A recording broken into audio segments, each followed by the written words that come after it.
दोस्तों आज हम लोग बात करेंगे एक स्प्लिट एयर कंडीशनर के पीसीबी को हम लोग कैसे टेस्ट कर सकते हैं। तो यहाँ पे एक लाइव रिकॉर्डिंग हम आपको दिखाएंगे जो कि पीसीबी की रिकॉर्डिंग है।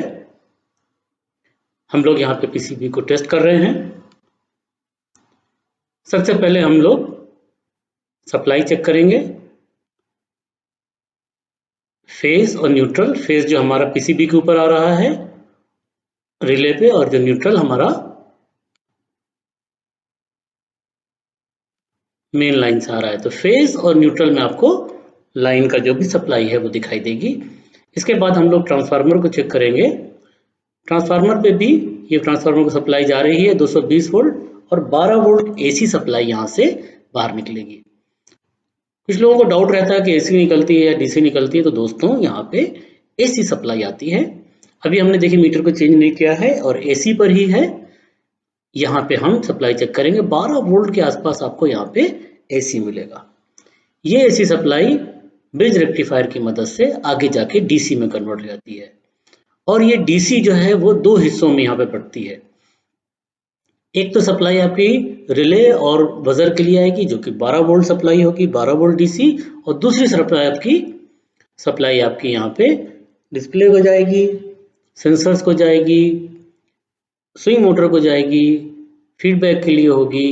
ये पूरी डीसी 5 वोल्ट सप्लाई होगी। तो हम लोग एक एक करके सब चेक करेंगे। तो पहले हम लोग अपना फैन मोटर की वर्किंग को चेक करते हैं। अभी ये फैन मोटर हमारा डिफरेंट स्पीड्स के ऊपर वर्क करता है और फैन मोटर को दो सप्लाई जाती हैं। एक डायरेक्ट सप्लाई पीसीबी से कंट्रोल्ड होकर और दूसरी जो है वो कैपेसिटर के थ्रू। तो हम लोग यहाँ पे देखेंगे कि अगर हमारी सप्लाई फैन मोटर को जा रही है तो ये कितनी सप्लाई किस सेटिंग पर फैन मोटर को ट्रांसफर होती है। तो पहला हम वाइट और ब्लैक जो मेन के वायर हैं उसमें चेक कर रहे हैं। 148 वोल्ट हमको यहाँ पे दिख रहे हैं। सप्लाई को हम चेंज करते हैं, नॉर्मल पे करेंगे तो ये 156, 160, 162 वोल्ट्स के आसपास दिख रहा है। और मैक्सिमम पे करेंगे तो ये 180, 85 वोल्ट के आसपास सप्लाई आपको यहाँ पे दिखेगी। तो दोस्तों एक चीज़ का ध्यान रखिएगा, कभी भी 220 वोल्ट सप्लाई नहीं दिखेगी। मिनिमम पे आपको 140-45 वोल्ट, नॉर्मल पे 155-60 वोल्ट और मैक्सिमम पे 175-80-85 वोल्ट मिलेगी। तो कभी भी कंफ्यूज नहीं होंगे। अब हम ये देखिए कैपेसिटर की सप्लाई है जो बूस्टर जा रहा है हमारे फैन मोटर को पुश देने के लिए। ये सप्लाई आपको बढ़ के मिलेगी 30-40 वोल्ट से लेके 70-80 वोल्ट तक। तो यहाँ पे हम लोग देख रहे हैं मिनिमम, नॉर्मल, मैक्सिमम पे ये 265 वोल्ट सप्लाई जा रही है।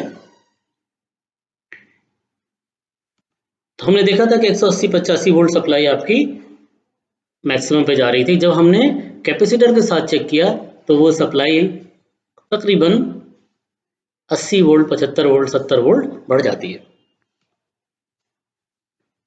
तो इस तरह से आप लोग चेक कर सकते हैं फेस न्यूट्रल पे क्या सप्लाई आ रही है और हमारी स्पीड के साथ अगर हम कैपेसिटर को चेक कर रहे हैं तो हमेशा आपको बढ़ के सप्लाई मिलेगी। अब मान लीजिए यहाँ पे आपको सप्लाई नहीं मिलती है या बहुत कम सप्लाई मिलती है, तो इस कंडीशन में हमारा ये कैपेसिटर जो कि 1.25, 1.3, 1.4 माइक्रोफैराड के आसपास होता है, ये खराब हो चुका है।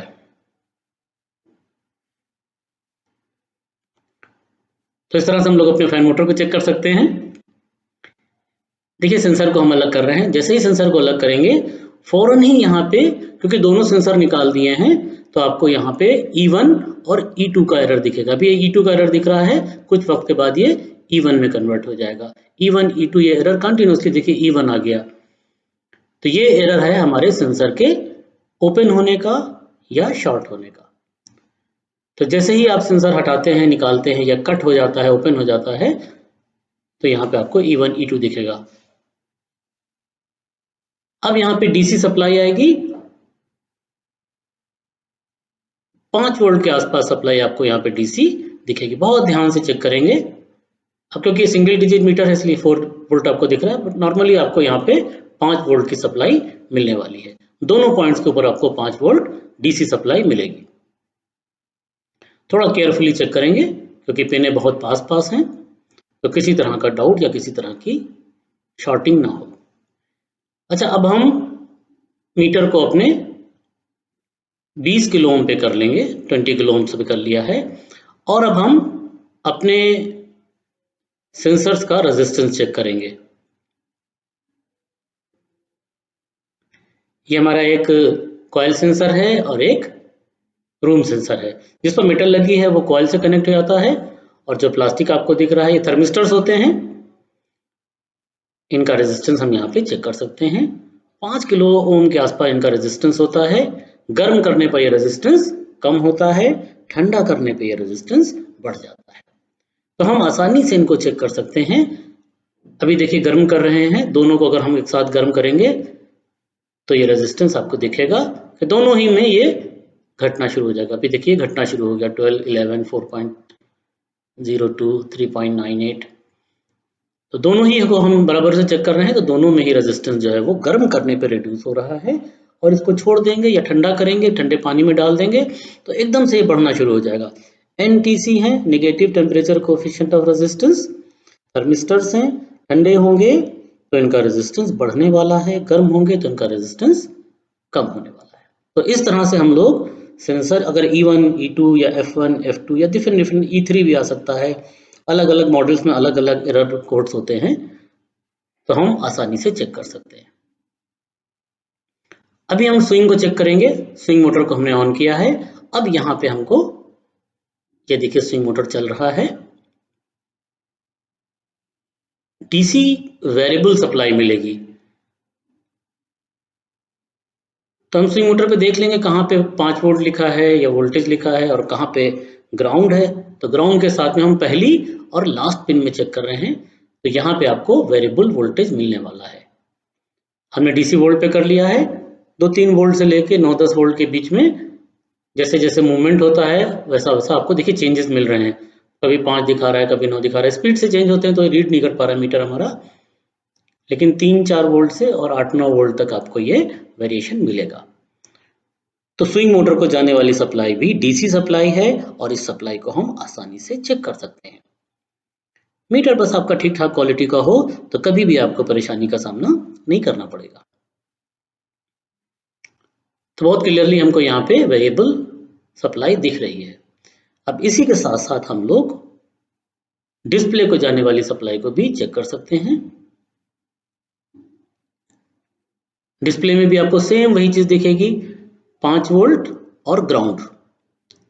हम उन्हीं दोनों पिनों के बीच में चेक करेंगे। स्टेबल सप्लाई जाएगी, 5 वोल्ट डीसी डायरेक्टली इसको जाने वाली है।